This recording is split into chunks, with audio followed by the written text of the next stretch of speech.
Hey guys, in this video I'm going to show you how to insert page border in Word document. Now, in order for us to get this done, let's jump over here in our Word and let's go ahead and click the design at the top.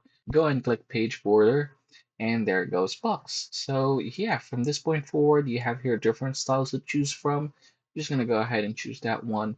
For the color, you have the option to choose different color. I'm going to say use red in this case. For the width, this is going to refer to the thickness of the border that you're adding. Let's just choose 3 in order for this to be very obvious.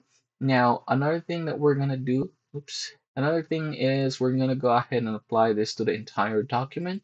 If you want to make some changes, go ahead and click options here, and then you can go ahead and adjust your margin. And yeah, once you're done, go ahead and hit OK, and you can see that the border has been added. And that, everybody, is how you're going to create your own border here in Word document.